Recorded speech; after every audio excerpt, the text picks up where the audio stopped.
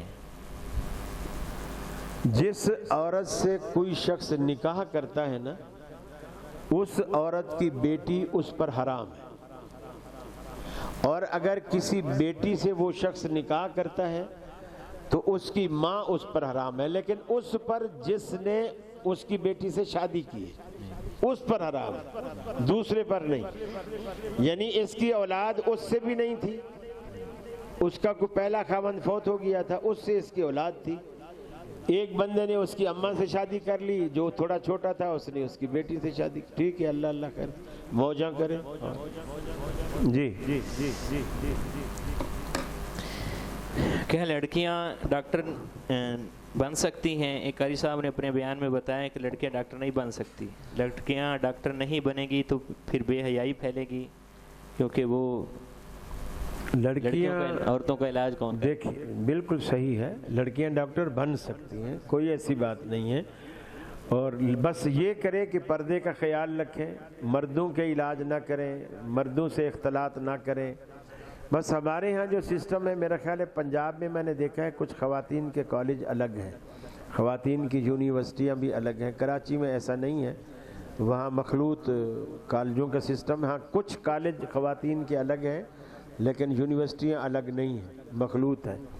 بس یہ ایک تھوڑا سا ہے کہ ایک پروفیسر جب تشریح کرتا ہے کسی چیز کی تو بلکہ مجسمے دکھا کے یا بورڈ پہ بڑی بڑی پکس یا اسکرین پہ دکھا کے وہ ایسے ایسے جسم کے پارٹس کے جس کے لیے عورت کو نہیں دیکھنا چاہیے یا عورتوں کی موجودگی میں مردوں کو نہیں دیکھنا چاہیے، تو اس طرح وہ چیزیں ایک تھوڑی سی آتی ہیں، لیکن تعلیم حاصل کرنے میں اس نیت سے کہ وہ عورتوں کا علاج کرے کوئی حرج نہیں۔ جی کوئی شرعی عذر مانے نہیں۔ جی کرسی پر بیٹھ کر فرض نماز ہو سکتی ہے؟ ساری نمازیں ہو سکتی ہیں، بس عذر ہونا چاہیے۔ بیمار اگر ہو، بیمار کے لیے شریعت نے کوئی خاص طریقہ نہیں رکھا کہ کہاں بیٹھے، کیسے بیٹھے، کس طرح سجدہ کرے، کس طرح، اس لیے نہیں رکھا کہ ہر بندے کی بیماری کی نوعیت الگ ہوتی ہے۔ کسی کو کمر میں تکلیف ہے، کسی کو گھٹنے میں تکلیف ہے، کوئی اتحیات میں نہیں بیٹھ سکتا، کوئی جھک نہیں سکتا، کوئی کھڑا رہ سکتا ہے، کوئی گھٹنے کو فولڈ نہیں کر سکتا، کوئی سجدے میں نہیں جا سکتا، الگ الگ تکلیفیں۔ تو جس کو جیسے سہولت ملے وہ اس طرح ادا کرے۔ جی کیا نبی اکرم صلی اللہ علیہ وسلم قبر میں زندہ ہیں؟ درود شریف ان تک کیسے پہنچتا ہے؟ اگر حضور قبر میں زندہ ہیں تو مجھے بتائیے حضور صلی اللہ علیہ وسلم کے وجود کا یا آپ کی زندگی کا فائدہ منومن مٹی کے اندر نیچے ہے یا باہر ہے؟ باہر ہے۔ باہر۔ اگر آج ہم جن مسائل میں الجھے ہوئے ہیں، اگر رسول اللہ صلی اللہ علیہ وسلم زندہ ہوتے اور باہر ہوتے تو ہم یہ مسئلے قاری خلیل سے نہیں پوچھتے، اللہ کے رسول سے پوچھتے، تاکہ دودھ کا دودھ اور پانی کا پانی ہو جائے۔ پھر یہ صحابہ پر بھی الزام آتا ہے۔ اگر ہم آپ میں سے کسی کے بارے میں کہیں کہ میاں انہوں نے اپنے ابا کو زندہ قبر میں دفن کر دیا، تو کتنی بری بات ہے اس کے لیے بھی اور ابا کے لیے بھی. اور کیا صحابہ نے، ابو بکر صدیق نے، عمر فاروق نے، علی المرتضیٰ نے، عثمان غنی نے رسول اللہ صلی اللہ علیہ وسلم کو زندہ درگور کر دیا. یہ نازیبا بات ہے، بہت بہت یعنی ایسی بات ہے جو ایک مسلمان زبان پہ لا ہی نہیں سکتا. حضور زندہ ہیں اور قبر میں ہیں. مجھے بتائیے قبر زندے کی ہوتی ہے یا مردے کی ہوتی ہے؟ قبر کس کی ہوتی ہے؟ اور آپ ان پگڑی والوں سے پوچھئے کہ حضور کی قبر مبارک کہاں ہے، کیا بولیں گے؟ مدینے میں. اگر آپ زندہ ہیں تو مدینے میں قبر کیوں ہے؟ زندے کی بھی کوئی قبر ہوتی ہے؟ قبر تو ہمیشہ فوت شدہ کی ہوتی ہے. پھر آپ جب دنیا سے چلے گئے، اگر آپ زندہ تھے تو آپ کے پیچھے ابو بکر کیوں مصلی پہ کھڑے ہو کے نمازیں پڑھاتے رہے؟ کیا رسول اللہ کی موجودگی میں کسی صحابی کو حق ہے کہ وہ مصلی پہ کھڑا ہو کے نمازیں پڑھائے؟ ابو بکر نے پڑھائی. مسجد نبی میں خطبے ابو بکر نے دیے، پھر آپ کے بعد عمر نے دیے. پھر آپ موجود تھے تو اللہ تبارک و تعالیٰ کے رسول کے صحابہ نے خلیفے کا انتخاب کیوں کرنا ضروری سمجھا؟ آپ کی زندگی میں کسی کو بھی خلیفے کی ضرورت پیش نہیں آئی. یہ سارے شواہد اس بات کے ہیں. اور قرآن مجید بھی کہتا ہے، اور اللہ کے رسول صلی اللہ علیہ وسلم کے بارے میں جب صدیق اکبر ممبر پر چڑھے پہلی دفعہ، ان کے پہلے خطبے کے الفاظ یہ تھے کہ من کان یعبد محمدن فإن محمدن قد مات، کہ جو شخص رسول اللہ کی عبادت کرتا تھا وہ سن لے کہ اس کا معبود آج فوت ہو گیا.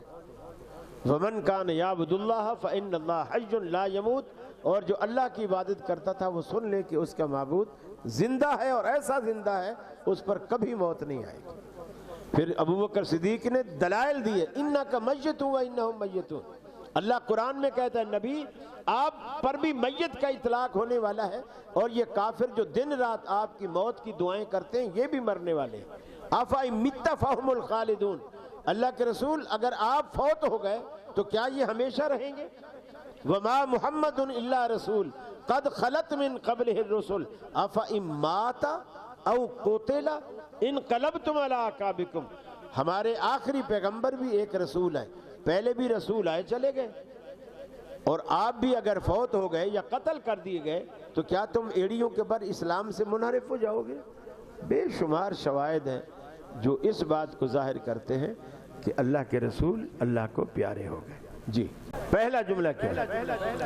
اللہم صلی علی محمد. آپ نے حضور کو مخاطب نہیں کیا، اللہ کو مخاطب کیا. اللہم اے اللہ، صلی علی محمد، محمد صلی اللہ علیہ وسلم پر رحمت نازل فرما. کما صلیت علی ابراہیم وعلی آل ابراہیم، جس طرح تو نے ابراہیم اور ان کی آل پر رحمت نازل فرمائی. پھر اگلا حصہ، اے اللہ آپ پر برکتیں نازل فرما جیسے تو نے ابراہیم اور ان کی آل پر برکتیں نازل فرمائی. تو یہ درود اللہ کو مخاطب کیا آپ نے، اللہ کے پاس جاتا ہے. اللہ جب اس کو قبول کر لیتا ہے تو وہ رحمت جو آپ نے اللہ سے مانگی ہے، وہ برکت جو آپ نے اللہ سے مانگی ہے، اللہ تعالیٰ جب اسے قبول کر لیتا ہے تو اللہ تعالیٰ وہ رحمت اور برکت حضور صلی اللہ علیہ وسلم کے کھاتے میں ڈال دیتا ہے. آسان سی بات. اگر آپ کا درود اوپر جانے کے بجائے مدینے جا رہا ہے تو آپ کا درود قبول ہی نہیں ہو رہا. قبول کرنے والی ذات وہ ہے، مدینے میں قبولیت نہیں ہوگی. اس بات کو پلے باندھ دیجیے. اگر آپ کا درود اوپر جانے کے بجائے مدینے جا رہا ہے اس کا مطلب ہے وہ راستے میں ہے، ابھی قبول ہی نہیں ہو.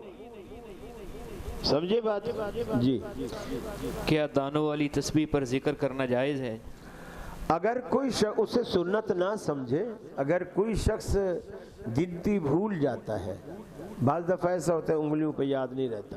اب ہم انگلیوں پہ پڑھ بھی رہے ہیں، مثال کے طور پر بچہ آ گیا، ابو امی کہہ رہی ہیں دودھ لانا ہے، اب مجھے یہ بھول گیا کہ میں نے کتنا پڑھا تھا، یہ بھول گیا. اب اگر اس طرح کوئی خاص تعداد جیسے 33 مرتبہ سبحان اللہ الحمدللہ اللہ اکبر 34 مرتبہ، اگر یہ گنتی پوری کرنی ہے یا کوئی وظیفہ آپ نے 100 کی تعداد میں بتایا ہے اور آپ انگلیوں پہ بھول جاتے ہیں، تو آپ یاد رکھنے کے لیے وہ گنتی تسبیح کے ذریعے پوری کر سکتے ہیں، لیکن اس سے ریاکاری والا پہلو نہ نکالیں۔ جیسے بے نظیر کے ہاتھ میں ہوتی تھی، وہ جہاں بھی بیٹھے اسمبلی میں بس تسبیح ہاتھ میں ہے اور من کا چل رہا ہے، یا جیسے آج کل عمران خان کے ہاتھ میں ہے، پنکی پیرنی کے ہاتھ میں ہے، اسی طرح کوئٹہ کے پٹھان سارے ہاتھ میں رکھتے ہیں، ادھر نسوار بھی ہوتی ہے، ہاتھ میں تسبیح بھی ہوتی ہے، اور وہ پشتوں میں گالیاں بھی دے رہے ہوتے ہیں اور من کے چل رہے ہوتے ہیں۔ تو یہ سلسلہ نہ ہو، آپ چھپا کے رکھیں، جیب میں رکھیں، جب ضرورت پڑے خاموشی سے اکیلے میں بیٹھ کر آپ اس کی گنتی کو پورا کریں، پھر جیب میں ڈال لیں۔ یہ آج کل ڈیجیٹل تسبیحاں بھی آ گئی ہیں، بٹن دباتے جاتے ہیں، وہ کاؤنٹنگ ہوتی جاتی ہے، آپ اس کو بھی یوز کر سکتے ہیں۔ جی، ایک بندے نے 27 لاکھ روپے لیا ہے، جس سے لیا ہے اس کو 50,000 روپے ماہانہ دے رہا ہے، کیا یہ سود ہے؟ حرام، بالکل حرام۔ یہ تو دینے والا جو ہے، جو اس نے 50 لاکھ دیا ہے، وہ سمجھو اپنے پیسے کا کرایہ لے رہا ہے ہر مہینے۔ سود اسی کا تو نام ہے۔ بنیے یہی تو کہتے تھے، مسلمان بنیوں سے 10 قدم آگے ہیں، بہت 10 قدم آگے ہیں، سیدھا سیدھا سود ہے۔ جب تک آپ کے ایگریمنٹ میں نقصان کا عنصر نہیں ہے وہ حرام۔ نقصان بھلے نہ ہو لیکن لکھت پڑھت میں ایگریمنٹ میں وہ چیز آنی چاہیے۔ اور جب بھی ایک انویسٹر ہے اور ایک ورکر ہے، اسے کہتے ہیں مضاربہ، اسلامی زبان میں اسے مضاربہ کہتے ہیں، کہ ایک بندے کی محنت ہو اور ایک بندے کا پیسہ ہو۔ جب آپ پیسہ لگاتے ہیں تو جتنا بھی نقصان ہوگا پیسے کا، وہ سارا انویسٹر کا ہوگا، محنت کش کا پیسے کا نقصان نہیں ہوگا، محنت کش کا سارا نقصان محنت کا ہوگا، اس کی محنت ضائع، اس کا پیسہ ضائع۔ اگر یوں بھی ایگریمنٹ ہوا ہے نا کہ جو بھی نقصان ہوگا تمہارا ہمارا آدھا آدھا، یہ بھی حرام۔ محنت کش کا پیسے کا کوئی لینا دینا نہیں، وہ صرف اپنی محنت کا ذمہ دار ہے۔ جی آگے چلیے۔ بچہ دیندار ہے، وہ محنت مزدوری نہیں کرتا، اس کے لیے کوئی دعا بتا دیں۔ قُلْتُ اسْتَغْفِرُوا رَبَّكُمْ إِنَّهُ كَانَ غَفَّارًا يُرْسِلِ السَّمَاءَ عَلَيْكُمْ مِدْرَارًا وَيُمْدِدْكُمْ بِأَمْوَالٍ وَبَنِينَ وَيَجْعَلْ لَكُمْ جَنَّاتٍ وَيَجْعَلْ لَكُمْ أَنْهَارًا۔ 5 فائدے اللہ تعالیٰ نے استغفار کے بتائے ہیں، اس میں مالی فائدہ بھی ہے، اولاد کا فائدہ بھی ہے، جنتوں کا فائدہ بھی ہے، باغات اور نہروں کا فائدہ بھی ہے، اور بخشش کا فائدہ بھی۔ یہ سارے فائدے اللہ رب العالمین نے صرف استغفار کے بتائے ہیں۔ اسے چاہیے کہ وہ استغفر اللہ پڑھتا رہے، انشاءاللہ اللہ رب العالمین اس کی یہ پریشانی دور کرے گا۔ جی، ہم کسی کی عزت بچانے کے لیے کسی سے جھوٹ بول سکتے ہیں؟ اگر تو کوئی فتنے کا اندیشہ ہے اور فتنے سے بچنے کے لیے تو جھوٹ بولا جا سکتا ہے، کہ اگر سچ بولیں گے تو لڑائی ہوگی، تو ان کی صلح کرانے کے لیے جھوٹ بول سکتے ہیں۔ لیکن ایک چور ہے اور اس نے چوری کی ہے، آپ نے دیکھا ہے، اور جس غریب کی چوری کی ہے اس کو پتہ نہیں ہے، اور آپ کہہ رہے ہیں کہ یار میں اس کو اگر بتاؤں گا تو اس کی بے عزتی ہوگی، تو یہ غلط ہے، یہ غلط ہے۔ یہ تو پھر آپ اس کے ساتھ ظلم کر رہے ہیں جس کی چوری ہوئی ہے۔ جی، ابو داؤد میں حدیث ہے، جس نے ایک سودے میں 2 سودے کیے تو اس کے لیے ان میں سے یا تو کم قیمت ہے یا سود ہے، اس کی وضاحت فرما دیں۔ یہ اس چیز کے بارے میں ہے جب آپ کسی چیز کی 2 بے یا 2 رکھ دیتے ہیں کہ اگر آج پیسے دے تو اس کے اتنے ہیں، اور اگر مہینے بعد دے تو اتنے، آج دے تو یہ 10 روپے کی ہے، مہینے بعد دے تو یہ 15 روپے کی ہے۔ تو یہ جو 5 روپے آپ نے بڑھائے ہیں، یہ اس مدت کا عوض ہے جو بیچ میں 1 مہینہ گزرا ہے، اور یہ مدت کا عوض ہی اصل سود ہے، مدت کا عوض ہی اصل سود ہے۔ اور ہمارے ہاں جو اکثر قسطوں کے کاروبار ہوتے ہیں، اس میں قیمت بڑھائی جاتی ہے اور نقد میں قیمت کم رکھی جاتی ہے، اور شریعت کہتی ہے فَلَهُ أَوْ كَسُهُمَا أَوِ الرِّبَا، ان دونوں میں یا تو جو کم قیمت ہے وہ لے، اگر دوسری زیادہ والی لے گا تو پھر وہ سود ہے، اویر ربا یا پھر وہ سود ہے.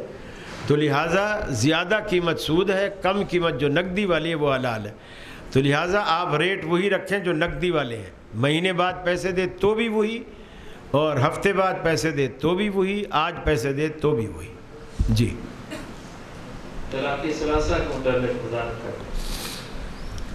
3 طلاقوں کو طلاق ثلاثہ کہتے ہیں. وضاحت کے لیے سوال آپ کریں گے تو میں وضاحت کروں گا. ایک مجلس کی 3 طلاق. ایک مجلس کی 3 طلاقیں رسول اکرم صلی اللہ علیہ وسلم کے زمانے میں، ابو بکر صدیق کے زمانے میں، عمر فاروق کے زمانے میں ایک مجلس. مسلم شریف کی حدیث حضرت عبداللہ بن عباس رضی اللہ تعالیٰ عنہ بیان کرتے ہیں، آپ کے زمانے میں، ابو بکر کے زمانے میں، حضرت عمر کے پہلے 2-3 سالوں تک ایک مجلس کی 3 طلاقوں کو ایک مانا جاتا تھا. پھر رسول اکرم صلی اللہ علیہ وسلم کے سامنے حضرت رکانہ کا ایک کیس آیا، مسند احمد میں روایت ہے. رکانہ سے آپ نے پوچھا کیف طلقتہ، تو نے کیسے طلاق دی؟ اس نے کہا ثلاثاً، میں نے 3 طلاقیں دی ہیں. آپ نے پوچھا فی مجلس واحد، کیا ایک مجلس میں 3 طلاقیں دی ہیں؟ قال نعم، اس نے کہا ایک ہی مجلس میں 3 طلاقیں دی ہیں. آپ نے فرمایا انما تلک واحدۃ فرجیہا ان شئت، یہ 3 طلاقیں ایک ہی طلاق ہے، تو چاہے تو رجوع کر لے. قال فراجعہا، راوی کہتا ہے کہ چنانچہ انہوں نے رجوع کر لیا. گویا اہمیت لفظوں کی نہیں ہے، اہمیت مجلس کی. مجلس سے اگر 3 ہو جائیں تو وہ 3 ہی مانی جائیں گی. اگر مجلس ایک ہے اور اس میں الفاظ 15 ہیں تو وہ ایک ہی مانی جائے. جی اب اور سوال نہیں لو بھائی، یہ تو ابھی آئے چلے جا رہے ہیں. چاول بھی نہیں ہے اور پھر بھی لوگ سوار کلے چلے جا رہے ہیں. اگر نماز تہجد کی نیت لے کر کوئی شخص وتر نہ پڑھے، آنکھ نہ کھلے، تو وہ وتر کب پڑھے گا؟ یعنی فجر کی اذانیں ہو گئیں. دن میں وتر پڑھنے کا طریقہ یہ ہے کہ جتنے وتر آپ پڑھا کرتے تھے اس میں 1 رکعت کا اضافہ کریں. جو نماز آپ کی سفر میں رات کو رہی تھی، جو بلال نے اذان نہیں دی تھی، آپ تہجد کی 11 رکعتیں ہمیشہ پڑھا کرتے تھے. اس دن آپ نے آگے جا کر جب اس کو قضا کیا تو آپ نے 12 رکعتیں ادا کی، اور یہی اس کی دلیل ہے کہ وہ طاق کو جفت میں تبدیل کر دیں. جی آگے چلیے، جلدی جلدی جلدی. دینا جائز ہے یا ناجائز؟ میرا خیال ہے یہ ڈاکٹر اسرار والے سوال پہ لوگ پریشان ہیں. کئی جگہوں پر مجھ سے یہ سوال ہوا. ڈاکٹر اسرار صاحب کو یہ غلطی لگی ہے کہ جس میں آپ نے ٹھیکے پہ زمین دینے سے منع کیا ہے، عرب میں ایک رواج تھا.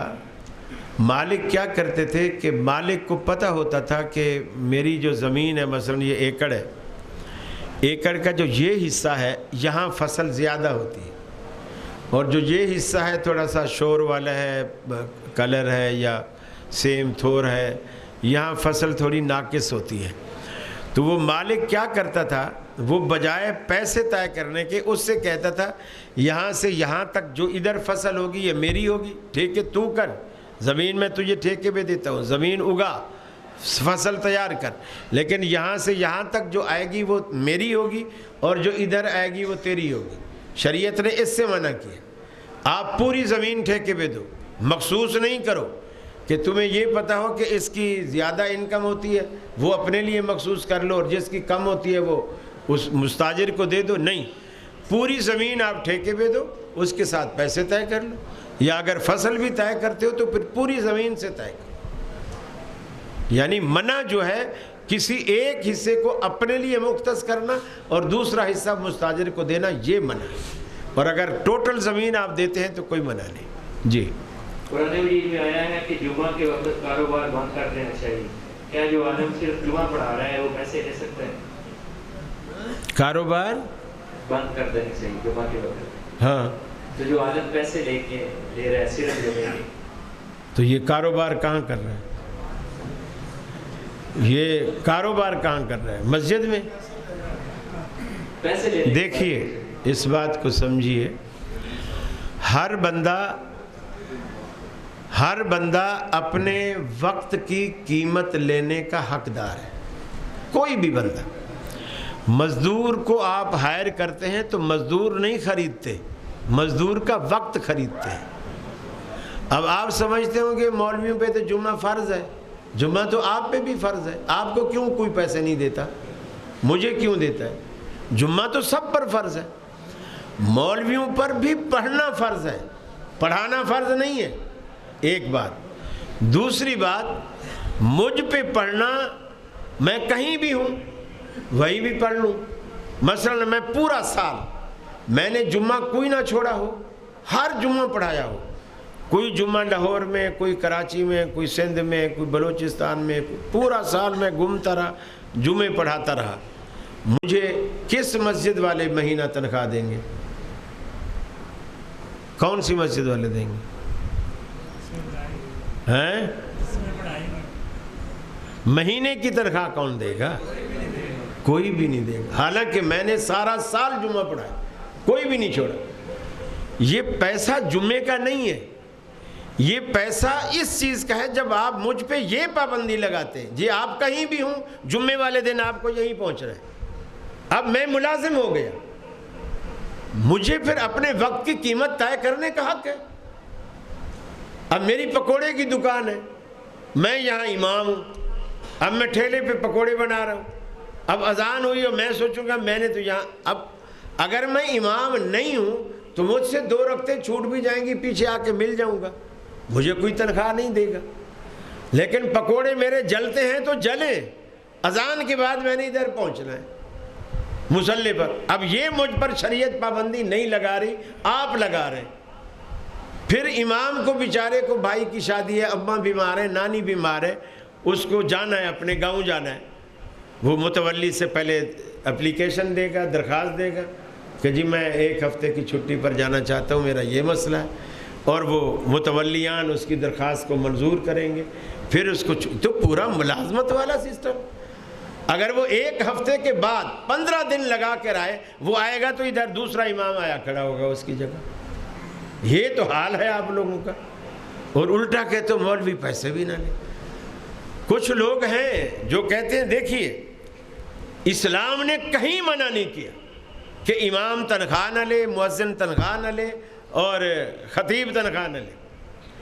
لوگ کہتے ہیں جی نبی کریم صلی اللہ علیہ وسلم نے کہا تھا لا اسالکم علیہ اجرا، میں آپ سے اپنی اس تبلیغ کا، دعوت کا کوئی اجر نہیں لیتا، میں للہ کرتا ہوں. دیکھو رسول اللہ نے کہا میں کوئی اجر نہیں لیتا.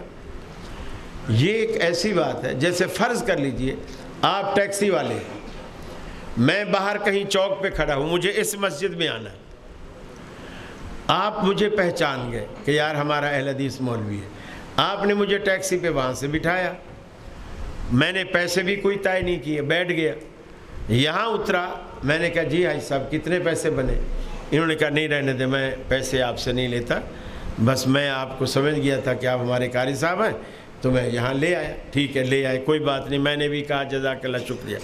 اگلے دن پھر میں وہیں کھڑا تھا اور ان کی بجائے کوئی دوسرا ٹیکسی والا آیا، اس پہ میں نے بیٹھ گیا. اس نے بھی پیسے طے نہیں کیے. جب اس نے مجھے یہاں اتارا تو میں نے اس سے پیسے بھی نہیں پوچھے. اس نے کہا حاجی صاحب پیسے. میں کہوں کل تو میں آیا تھا، اس نے تو کوئی پیسے نہیں لیے، اس نے تو نہیں پیسے لیے، تو کیوں لے رہا ہے؟ نبی کہہ رہا میں تم سے کوئی اجرت نہیں لیتا. اس کا یہ مطلب نہیں ہے کہ میری امت بھی نہ لے. پھر نبی کریم صلی اللہ علیہ وسلم کو اللہ تعالیٰ نے خمس دیا تھا. خمس جتنا بھی یہ جو جہاد کا مال آتا تھا، جو بھی، اس کا سب سے پہلے 5واں حصہ نکالا جاتا. 5واں حصہ اسے خمس کہتے ہیں. وہ صرف رسول اللہ کے لیے تھا. یہ کماڑی والے کراچی میں ہیں، توحیدی کہلاتے ہیں، ڈاکٹر مسعود عثمانی کے مرید ہیں، فوت ہو گئے. یہ مسئلہ اکثر وہی اٹھاتے ہیں. تو میں نے انہیں کہا کہ وہ رسول جو پیسے نہیں لیتا تھا، میں نے کہا پتہ ہے کیوں نہیں لیتا تھا؟ اللہ تعالیٰ پورے مال غنیمت سے خمس ان کو دیتا تھا. میں نے کہا تم مجھے صرف کماڑی کا خمس دو، میں کراچی کی ساری مسجدیں فری کرا دوں. صرف کماڑی کا، جہاں بحری جہاز آ کے رکتے ہیں اور پوری دنیا کا ایکسپورٹ امپورٹ کا سارا کاروبار وہیں سے ہوتا ہے، کماڑی سے. بحری راستے سے، مجھے صرف کماری کا خمس دلا دو، میں آپ کو پورے کراچی کی مسجدیں فری کرا دیتا ہوں۔ تو بولے کیا اللہ خمس دیتا تھا تو وہ کیا نماز کا پیسہ تھا؟ میں نے کہا اس میں نماز کا بھی تھا، اس میں خطبے کا بھی تھا، اس میں جہاد کا بھی تھا، اس میں تبلیغ کا بھی تھا، اس میں سارا سسٹم اسی خمس کے اندر تھا۔ آپ ہمیں تنخواہ بھی نہ دو اور ویسے آپ اپنے کاروبار سے تو مولویوں کو خمس دو نا، یقین مانیے ہر مولوی کے نیچے BMW ہوگی، صرف خمس دو 5واں حصہ، نہیں لیتے ہم تنخواہ۔ اللہ کے بندو، مارتے بھی ہو، رونے بھی نہیں دیتے ہو، کمال ہے جی۔ آخری سوال ہے کہ مرزا محمد علی انجینئر کو سننا کیسا ہے؟ عالم آدمی کسی کو بھی سنے کوئی حرج نہیں، عالم آدمی کسی کو بھی سنے کوئی حرج نہیں، لیکن عام آدمی جس کا دل بالکل معلومات دین کی نہیں رکھتا، وہ کسی کو بھی سنے گا تو متاثر ہوگا۔ اس کے پاس کھوٹے، مثلا سنار ہے، جو سونے کی پہچان رکھتا ہے وہ تو خرید و فروخت کا کام کرے سونے کی، لیکن جو بالکل قاری صاحب ہے، جو سونے کو جانتا ہی نہیں، مجھے پیتل بھی کوئی دے جائے تو میں بولوں سونا ہے، تو میں اس کی خرید و فروخت کا کام کروں گا تو میں تو لٹ جاؤں، لوگ مجھے دھوکہ دے جائیں گے۔ تو اس لیے عالم آدمی سن سکتا ہے، کیونکہ وہ کھرے اور کھوٹے کا، اچھے اور برے کا، ٹھیک صحیح اور غلط کا وہ فرق کر سکتا ہے۔ جیسے ڈاکٹر ذاکر نائک ہے، ہندوؤں کی کتاب بھی پڑھتا ہے، سکھوں کی پڑھتا ہے، عیسائیوں کی پڑھتا ہے، یہودیوں کی پڑھتا ہے، لیکن وہ متاثر نہیں ہوتا، بلکہ ان کو متاثر کرتا ہے ان کی کتاب پڑھ کے۔ تو اس نیت سے اگر کوئی عالم آدمی ہے، وہ اس لیے ان کی گفتگو سنتا ہے، اگر کہ بھی مجھ سے لوگ علی مرزا کے بارے میں پوچھیں گے تو مجھے پتہ ہونا چاہیے پہلے سے یہ کہتا کیا ہے، اس کے مورچے کیا ہیں، یہ کہاں سے فائر کرتا ہے، تو مجھے مورچوں کا پتہ ہو تو تاکہ میں پھر صحیح جواب دے سکوں، تو کوئی حرج نہیں۔ عام آدمی کے لیے سننا میں نہیں سمجھتا کہ اس کے لیے مفید ہو۔ بس جی، میرے خیال ہے سمیع اللہ ساجد صاحب سے دعا کریں۔ آ جاؤ دعا۔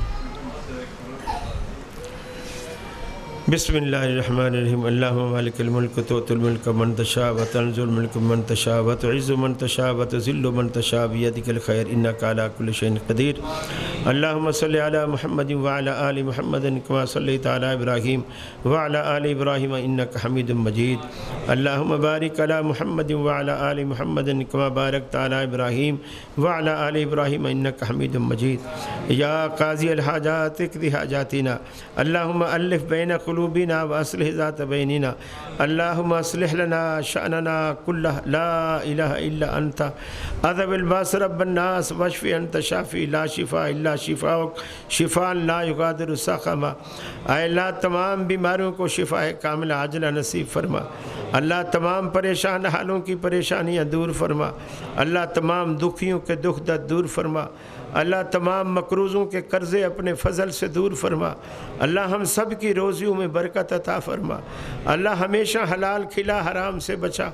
اللہ آج تیری دربار میں سب نے ہاتھ اٹھا رکھے ہیں، بوڑھوں نے، بچوں نے، جوانوں نے، مردوں نے، عورتوں نے، اللہ ان کی جھولیاں بھر دے، اللہ ان کی مرادیں پوری فرما، اللہ ان کی تمنائیں پوری فرما، اللہ جس جس کی نیک تمنا آج دل میں ہے اللہ پوری فرما۔ اے الہ العالمین، اپنی ذات کے سوا کبھی کسی کا محتاج نہ بنا، اللہ جو بے اولاد ہیں انہیں اولاد نرینہ اور صالح عطا فرما، اللہ جن کو تو نے اولادیں دی ہیں ان کی اولادوں کو نیک اور صالح بنا، تمام مسلمان بچوں کو ماں باپ کی آنکھوں کی ٹھنڈک بنا، ان کے بڑھاپے کا سہارا بنا، ان کی آخرت کا ذخیرہ بنا۔ اے الہ العالمین، تمام مسلمان والدین کو ان کی اولادوں کی خوشیاں دیکھنی نصیب فرما۔ اللہ ہمارے مقدر میں تو نے جتنی بھلائیاں لکھ رکھی ہیں سب ہمیں نصیب فرما، اور ہمارے مقدر میں تو نے جتنا شر لکھ رکھا ہے اس سے ہمیں محفوظ فرما۔ اللہ ہمارے بڑے بزرگ بھائی بن جو توحید پہ فوت ہو گئے اللہ ان کی مغفرت فرما، اللہ انہیں کروٹ کروٹ جنت نصیب فرما، اللہ ان کی قبروں کو وسعت عطا فرما، اللہ ان کی قبروں کو اپنی رحمتوں کا گہوارہ بنا، اللہ انہیں عذاب قبر اور عذاب جہنم سے بچا، اللہ ہمیں بھی جب تک دنیا میں رکھے اسلام اور ایمان پہ قائم رکھ، خاتمہ ایمان پہ فرما، مرتے وقت کلمہ نصیب فرما، اپنے نبی کی شفاعت نصیب فرما، اپنے نبی کے دست مبارک سے آب کوثر نصیب فرما، آمین الالک آمین۔ اے الہ العالمین، جن لوگوں نے تیرے دین کی تبلیغ اور ترویج کے لیے اس کام کو سر انجام دیا اور یہ پروگرام منعقد کرایا، اللہ ان کے اخلاص میں مزید برکتیں عطا فرما، اللہ ان کی یہ محنت اپنی جناب میں قبول و مقبول فرما، اللہ بغیر کسی لالچ کے اتنی دیر رات گئے تک جو لوگ تیرے گھر میں بیٹھے رہے محض تیرے دین کی محبت میں، اے الہ العالمین ان کے گھروں کو، ان کے دفتروں کو، ان کی فیکٹریوں کو، ان کے شہروں اور گلیوں کو اپنی رحمتوں اور اپنے فضل سے بھر دے۔ اے الہ العالمین ہماری چھوٹی پھوٹی جو نیکیاں ہیں اپنی جناب میں قبول و مقبول فرما، اے الہ العالمین ہماری خطاؤں سے درگزر فرما۔ ربنا آتنا فی الدنیا حسنہ وفی الآخرۃ حسنہ وقنا عذاب النار، آمین الالک آمین۔ اے الہ العالمین جن بچوں نے قرآن مجید کے ترجمے پڑھے، جن میری بہنوں نے، جن ماؤں نے قرآن مجید کے ترجمے پڑھے، اے الہ العالمین ان کو قرآن پر عمل کرنے والا بنا، اور اللہ جن لوگوں نے ترجمہ نہیں پڑھا ان کو توفیق عطا فرما، وہ قرآن مجید کا ترجمہ پڑھیں اور پھر اپنی زندگی میں قرآن مجید کو بسائیں رچائیں اور اس پر عمل کرنے کی توفیق انہیں عطا فرما، آمین الالک آمین۔ صلی اللہ تعالی علی خیر خلقی محمد و آلہ و صحبہ اجمعین برحمتک یا ارحم۔